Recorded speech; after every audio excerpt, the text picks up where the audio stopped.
Billionaire CEO tested a black single mom. Her answer changed everything.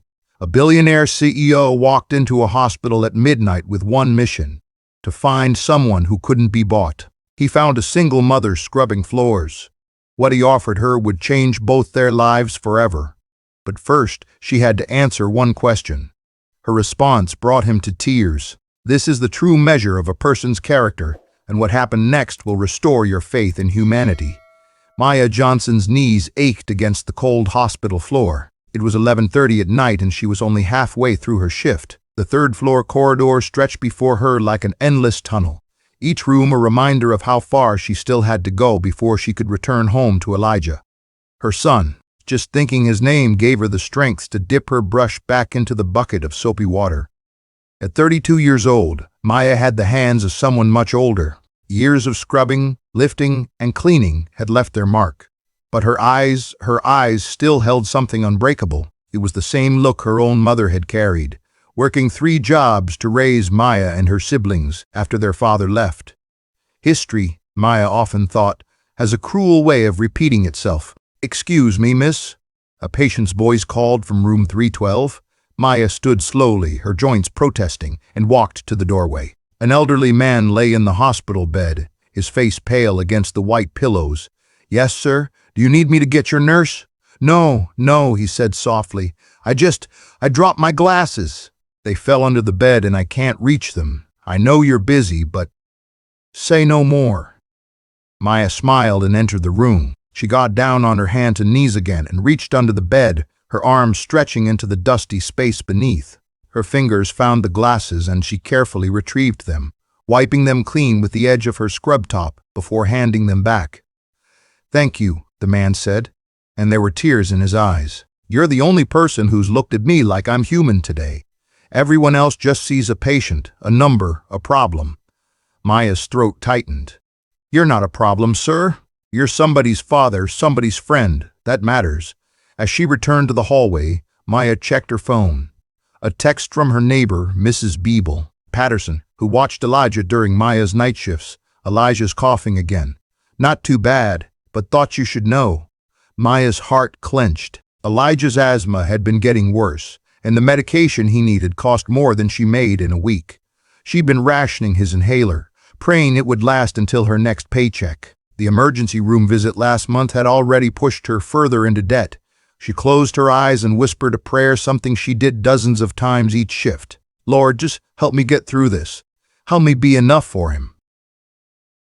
The elevator dinged, and Maya returned to her cart, preparing to move to the next section.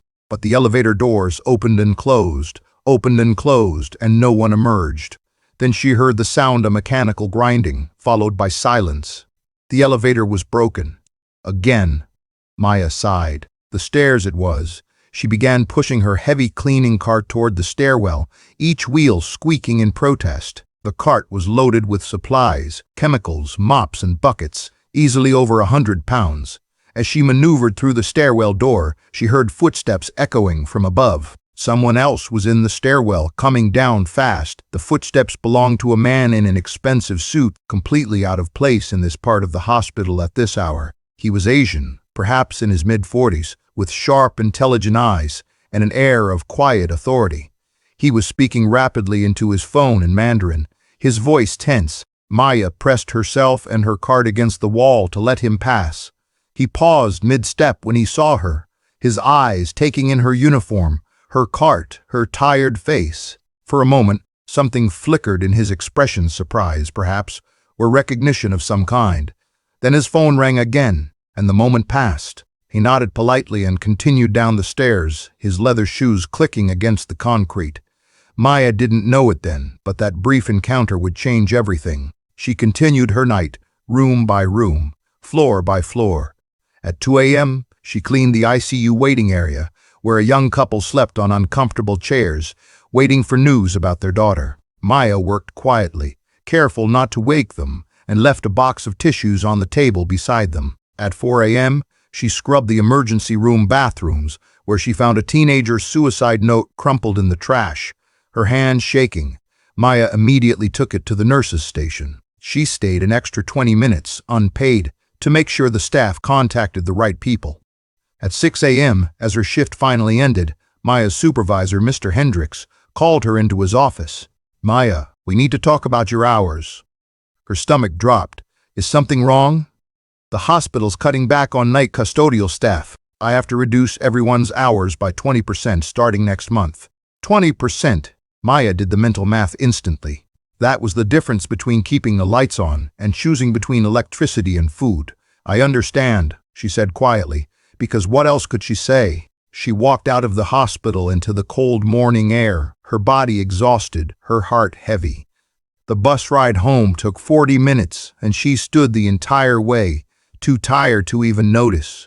When she finally opened the door to her small apartment, she found Elijah asleep on the couch, his inhaler on the coffee table beside him, Mrs. Patterson dozing in the armchair. Maya gently woke her neighbor, thanked her, and locked the door behind her.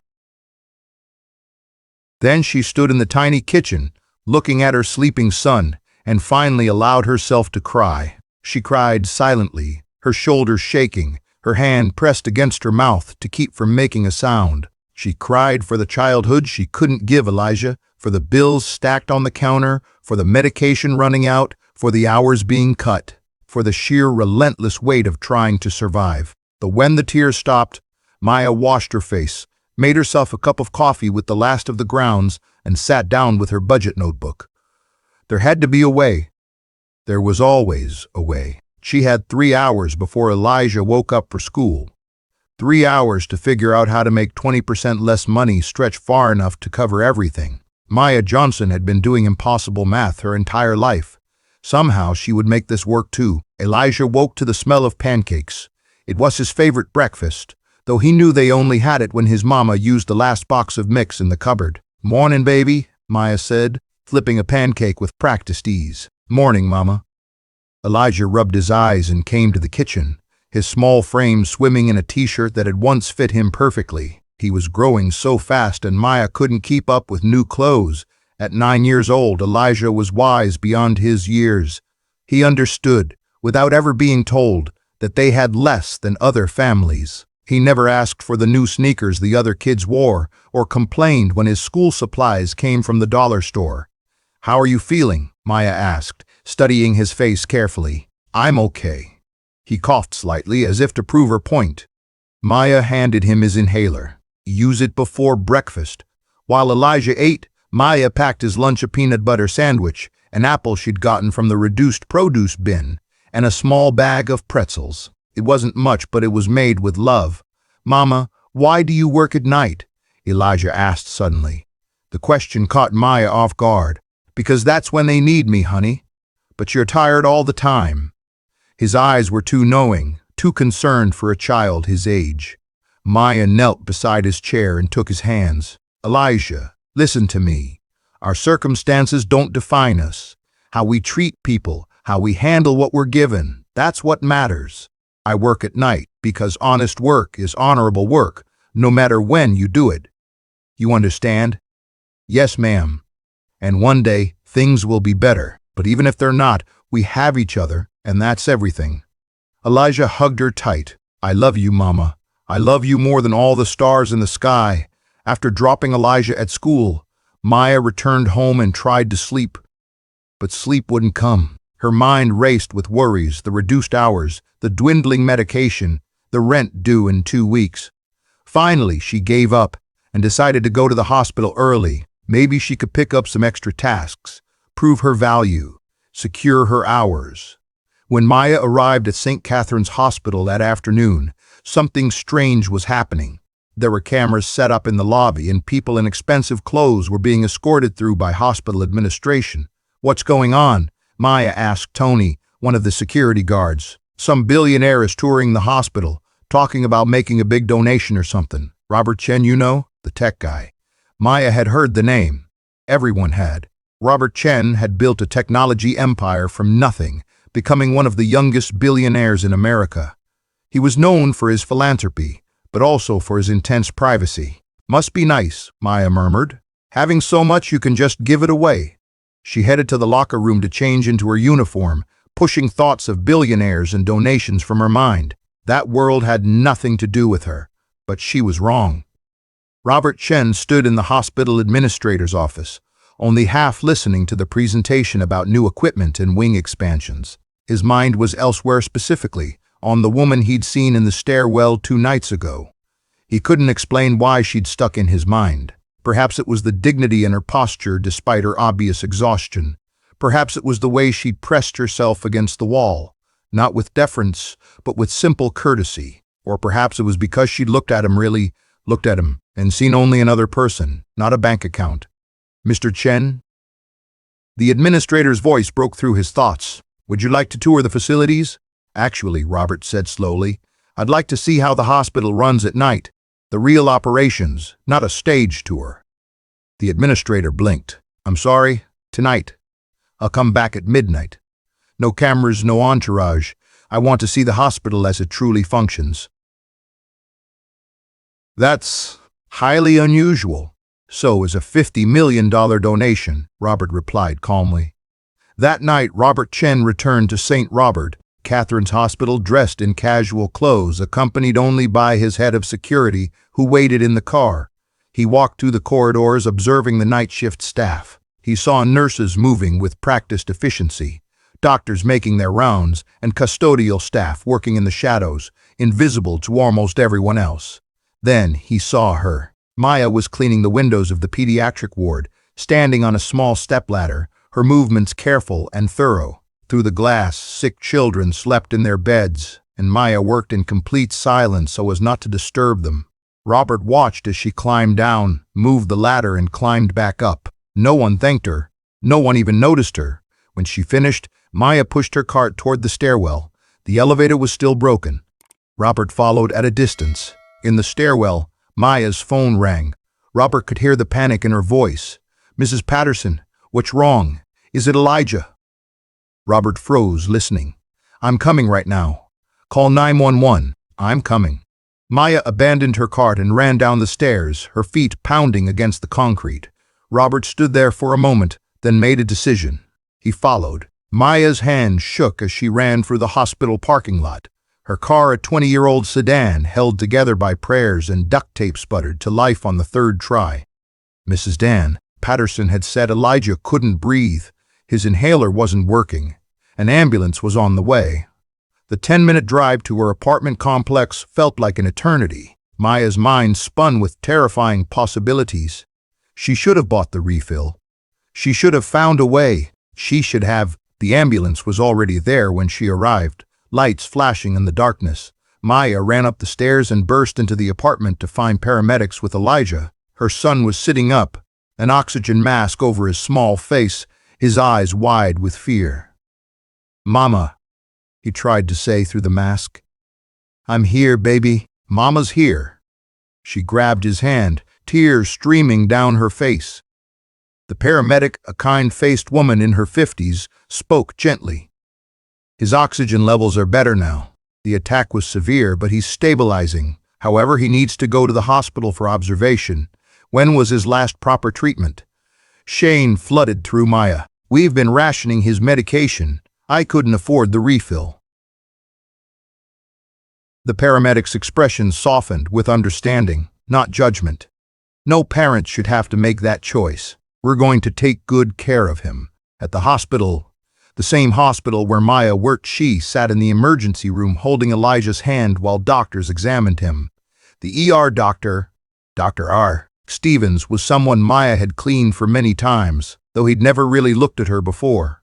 Now, he looked at her chart and frowned.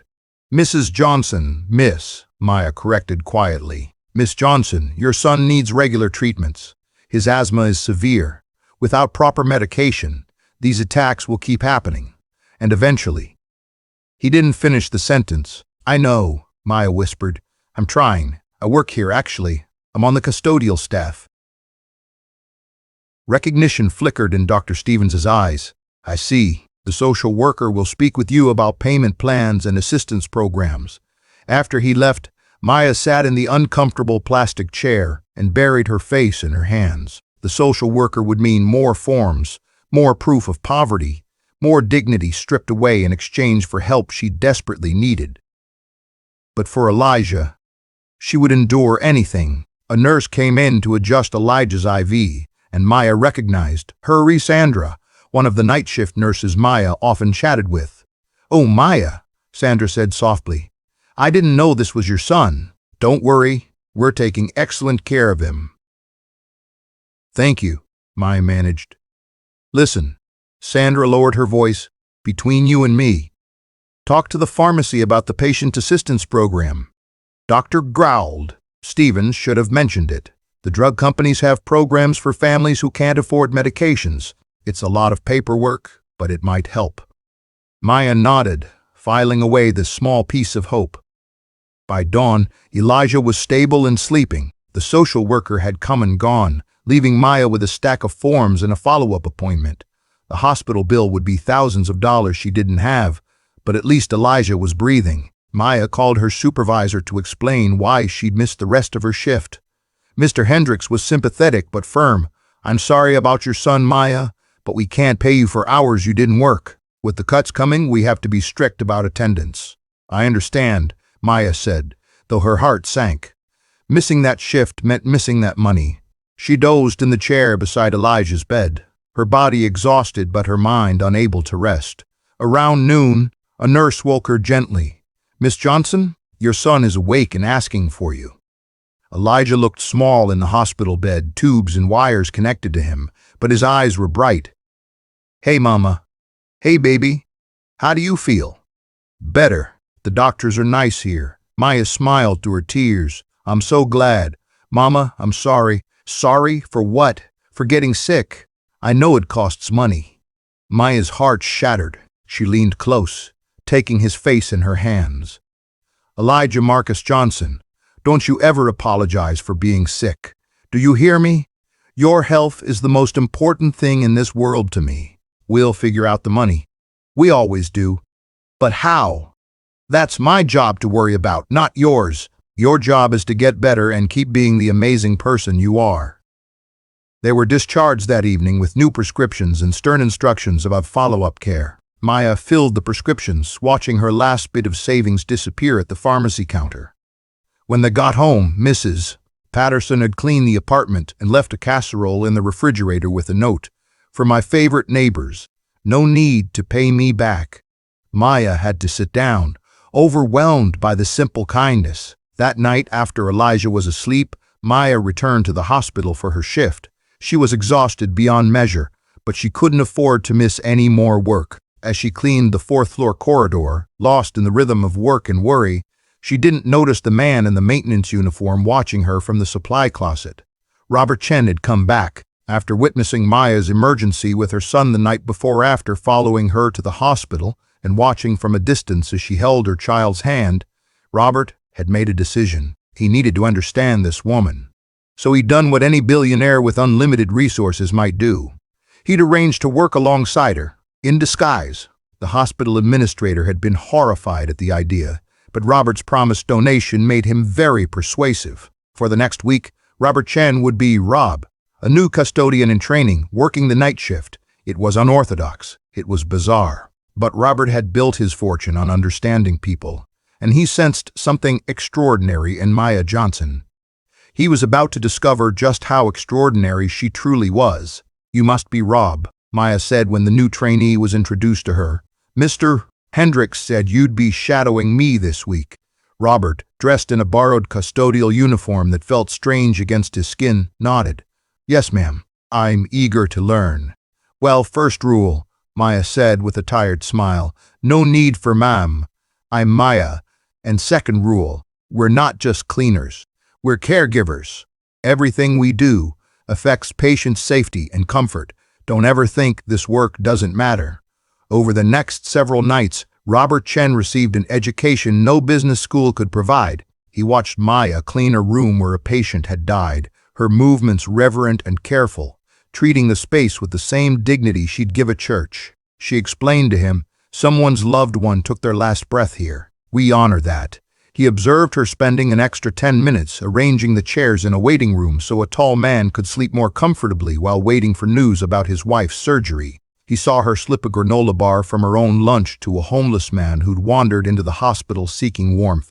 Maya Robert asked one night as they cleaned side by side. "Why do you do it? The extra things nobody sees?" She paused, her mop hovering over the floor.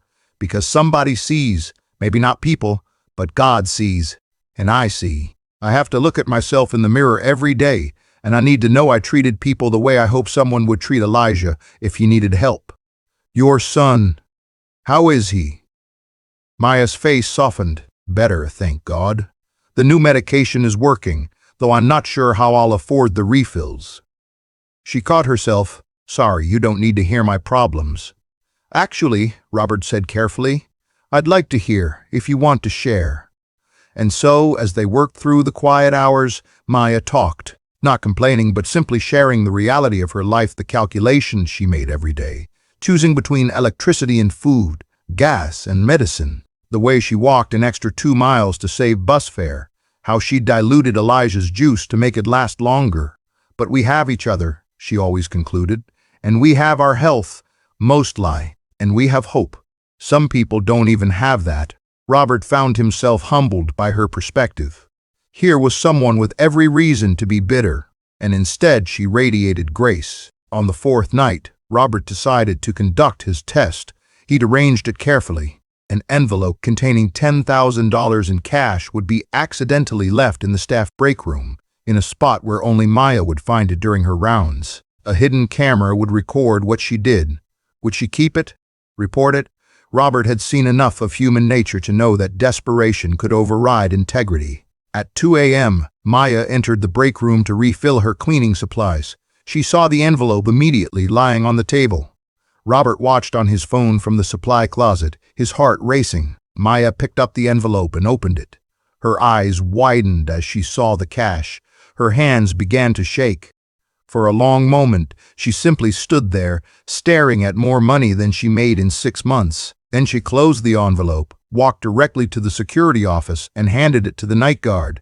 "I found this in the break room," she said. "Someone's going to be desperate to get it back." Robert felt something crack open in his chest, but he wasn't done testing her. The next night, he approached her with a proposition, still in his guise as Rob. "Maya, can I talk to you about something?" "Of course. A patient in room 518 needs her room cleaned, but she's incredibly difficult. Yells at everyone, throws things. The other custodians refuse to go in there. If you agree to clean her room for the rest of the week, I can arrange for you to get, let's say, extra compensation under the table." Maya looked at him carefully. "Extra compensation for doing my job, for doing a job others won't do." "Rob, there's no such thing as a patient I won't care for. If she's difficult, maybe she's in pain, or scared, or lonely. I don't need extra money to treat her like a human being. That's just called being decent." She walked away, leaving Robert standing in the hallway, thoroughly chastened. That night, he watched her enter room 518. The patient, Mrs. Kowalski, immediately shouted, "Get out! I don't want anyone in here." "Mrs. Kowalski," Maya said gently, "I'm just going to clean up a bit. I'll be quiet as a mouse. You won't even know I'm here. Everyone knows you're here. You people bang around, make noise, wake me up." "You're absolutely right," Maya said. "I apologize. How about this? You tell me the best time for me to come, when it won't bother you, and I'll make sure I only come then." Mrs. Kowalski blinked, surprised. "You do that?" "Of course. This is your room, your space. I'm just here to help make it comfortable." Over the next hour, Robert watched something remarkable happen. Maya cleaned the room with such care and quietness that Mrs. Kowalski eventually started talking to her. Then talking became conversation. By the end, the difficult patient was smiling, showing Maya pictures of her grandchildren. When Maya left the room, Mrs. Kowalski called after her, "Thank you, dear. You're an angel." Robert had to step into the stairwell to compose himself. He'd spent his entire career analyzing people, reading motivations, understanding what drove human behavior. But Maya Johnson defied every cynical assumption he'd accumulated. She wasn't performing for an audience. There were no cameras she knew about, no supervisors watching, no reward waiting. She simply lived her values because they were her values. On the final night of his training, Robert revealed himself. Maya was restocking her cleaning cart when Mr. Hendricks approached with an urgent expression. "Maya, there's someone in the conference room who wants to speak with you." Right away, her stomach dropped. Had she done something wrong? "Don't worry," Mr. Hendricks added, seeing her face. Just go. You'll see." The hospital's small staff conference room was empty except for one man standing by the window. He turned when she entered, and Maya froze. It was Rob. Except it wasn't. Gone was the custodial uniform. He wore an expensive suit now and carried himself with unmistakable authority. But it was his eyes, those same observant eyes, that made recognition click into place. "You're not a custodian," Maya said slowly. "No, my name is Robert Chen, and I owe you an apology for the deception." Maya felt the floor shift beneath her feet. Robert Chen, the billionaire, had been working beside her for a week. "I don't understand. Please, sit down." He gestured to a chair, and Maya sat because her legs suddenly felt weak. Robert sat across from her, and for a moment they simply looked at each other. "I'm creating a documentary," Robert began, "about character, about what defines a person when no one's watching, when there's no reward, no recognition. I've spent months traveling to different cities, observing people in various situations." "You were testing me," Maya said, and it wasn't a question. "Yes. The money in the envelope, the offer of payment for difficult work. I was testing you. And Maya, you passed every test not because you were trying to pass, but because you don't know how to be anything other than who you are." Maya's hands clenched in her lap. "Mr. Chen, I don't know what you want from me, but I need to get back to work. I can't afford to lose this job." "I'm not here to threaten you, job. I'm here to offer you another one." "I'm sorry." Robert leaned forward. "I'm opening a new division of my company focused on social responsibility and community impact. I need someone to lead it, someone who understands struggle, who has genuine empathy, who can't be corrupted by power or money. I want to offer you that position." Maya stared at him. "You want me, a custodian with a high school education, to run a division of $1 billion company?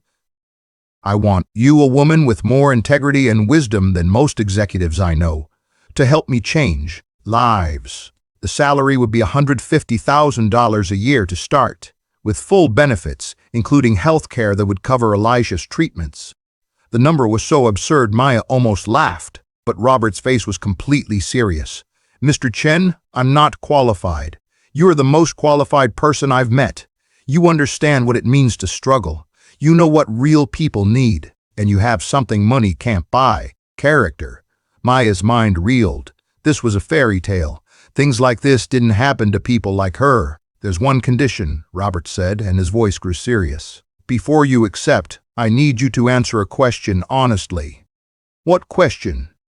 "Do you think the work you do now, custodial work, is beneath you? If you take this job, will you look back on your time cleaning floors as something you're ashamed of?" The question hung in the air between them. Maya thought about the elderly patient whose glasses she'd retrieved, about Mrs. Kowalski, who'd called her an angel, about the teenager whose life might have been saved because Maya found that note. She thought about her mother, who'd worked 3 jobs and never once complained. She thought about Elijah, who needed to see that all honest work had dignity. When Maya spoke, her voice was steady and clear. "Mr. Chen, I've spent years cleaning floors, emptying trash, scrubbing toilets, and I've never been ashamed of it, not for 1 second. You know why? Because every time I clean a patient's room, I'm creating a safe, comfortable space for someone in their most vulnerable moment. Every time I sanitize a surface, I'm protecting someone from infection. Every time I make a hallway shine, I'm contributing to an environment of healing." Tears were streaming down her face now, but she continued. "I've been invisible to most people. Doctors walk past me like I don't exist. Patients rarely meet my eyes, but I see them. I see every single person in this hospital, and I care about them. My work matters. It has always mattered, not because of the title or the pay, but because I choose to make it matter through how I do it." Robert's eyes were glistening. "So no," Maya finished, "I will never be ashamed of the work I've done. If I take your job, I'll do it with the same integrity I brought to cleaning floors, because it's not about what you do, it's about who you are while you're doing it. Robert stood abruptly and turned away, his shoulders shaking. When he turned back, tears ran freely down his face. "My mother was a custodian," he said, his voice breaking. "She worked nights, just like you. She came home exhausted, just like you. And people treated her like she was invisible, just like they treat you. She died when I was 12, and I promised myself I'd make something of my life to honor her sacrifice." He stepped closer to Maya. "I built my company. I made my billions. I've donated to charities and funded hospitals. But standing here listening to you, I realize I've been so focused on the big gestures that I forgot the real lesson my mother taught me. Dignity isn't given by circumstances. It's chosen through character." "Mr. Chen." "Robert, please." "Robert, I don't need saving. Elijah and I are going to be okay, one way or another. We always have been. I know you don't need saving. That's exactly why I'm asking you to help me save others, not with my money, with your wisdom. Will you consider it?" Maya looked at this powerful man, crying in front of her, offering her a dream she'd never dared to dream, and she thought about the lesson she'd been teaching Elijah his entire life, that who you are matters more than what you have. "Can I have time to think about it?" "Of course, but there's one more thing." Robert pulled out an envelope, not of money this time, but documents. "Regardless of your decision about the job, I've arranged for Elijah's medical treatments to be covered for the next 5 years through my foundation. It's already done. You don't have to accept the job. This isn't conditional. Your son deserves care. Period." Maya's hands trembled as she took the envelope. "Why?" she whispered. "Why are you doing this?" "Because someone should have done it for my mother. Because you remind me of her. Because the world needs more people like you, and the least I can do is make sure you have the support to keep being exactly who you are." 6 months later, Maya Johnson stood in front of a conference room filled with community leaders, nonprofit directors, and business executives. She wore a professional suit, but she'd chosen one with pockets, old habits from always needing to carry supplies. Her hair was styled, her shoes were new, but her eyes held the same steady dignity they'd always had.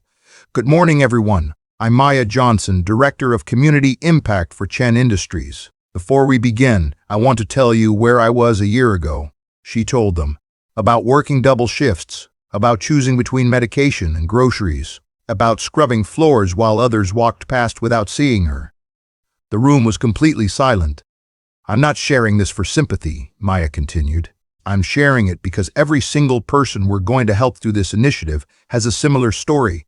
They're not statistics, they're not cases. They're human beings with dignity, dreams, and worth regardless of their circumstances."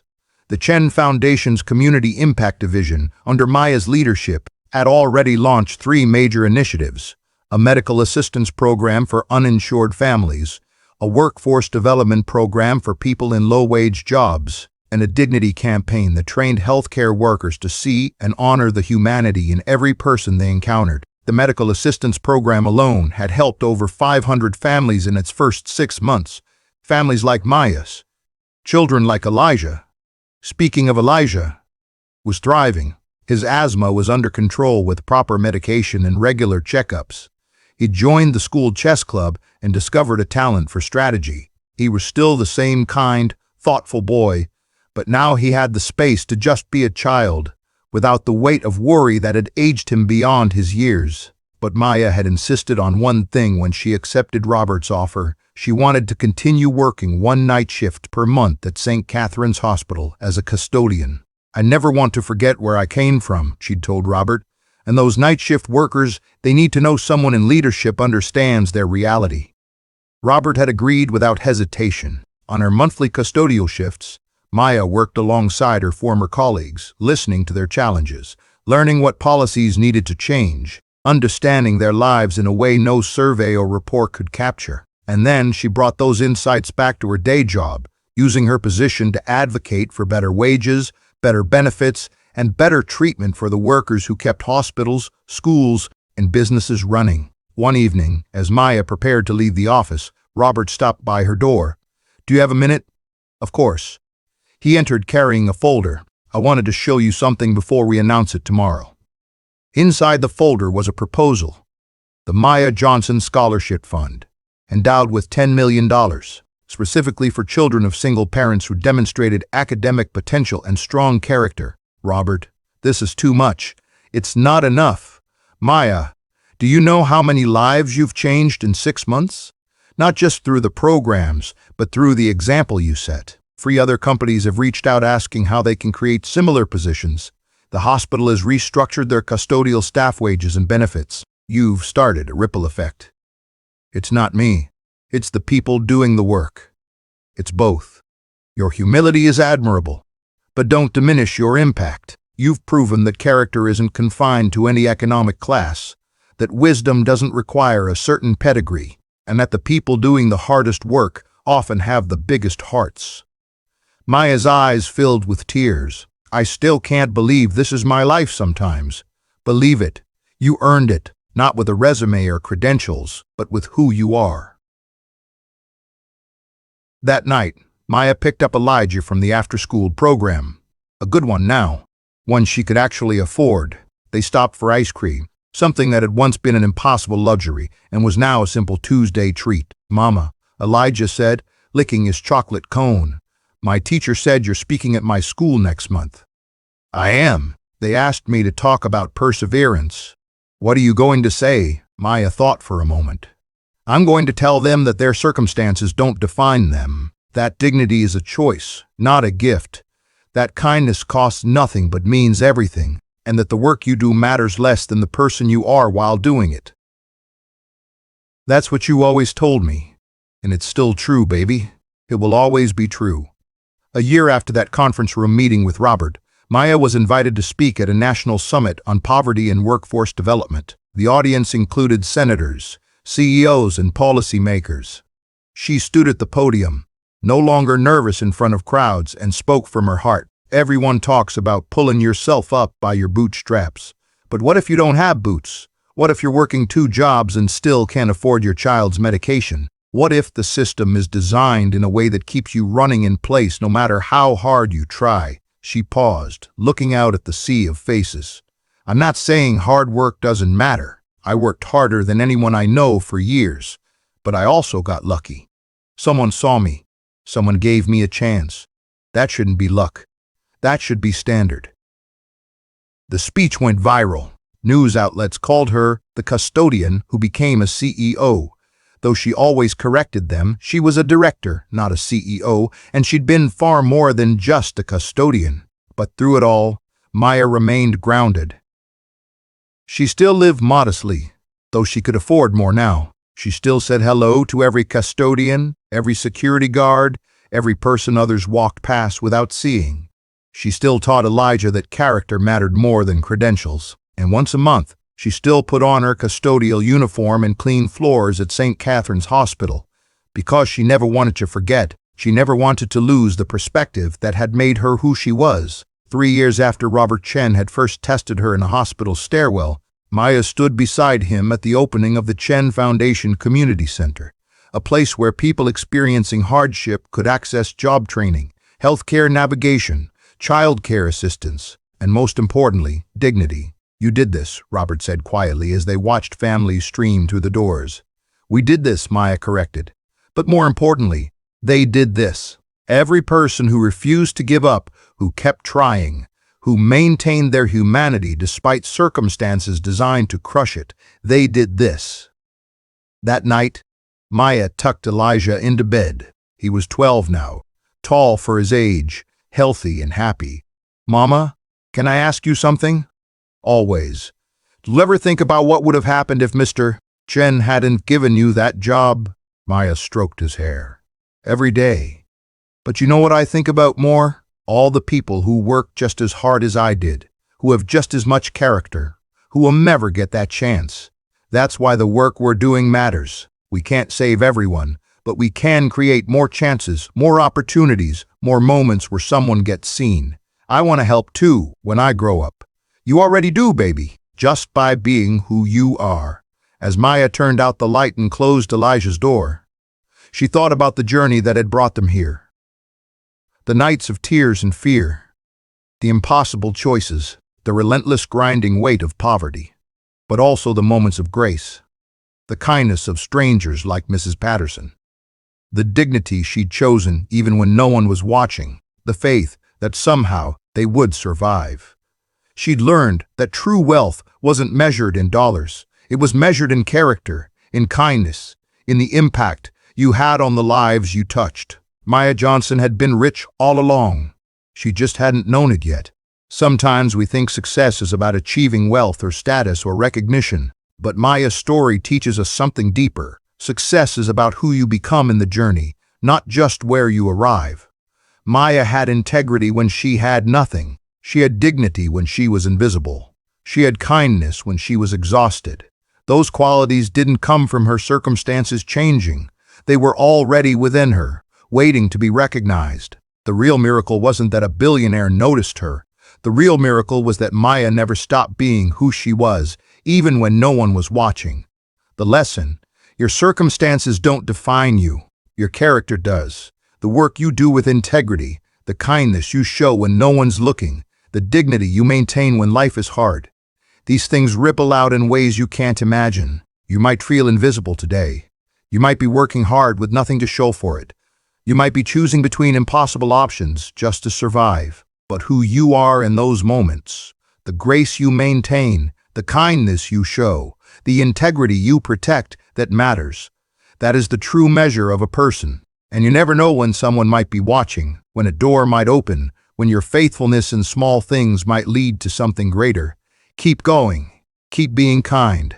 Keep doing right even when it's hard. Your character is your greatest wealth. If this story touched your heart, please like this video, share it with someone who needs encouragement today, and subscribe for more stories that remind us of the goodness in humanity. Remember, you are seen. You matter. Your integrity has value beyond measure. God bless you all.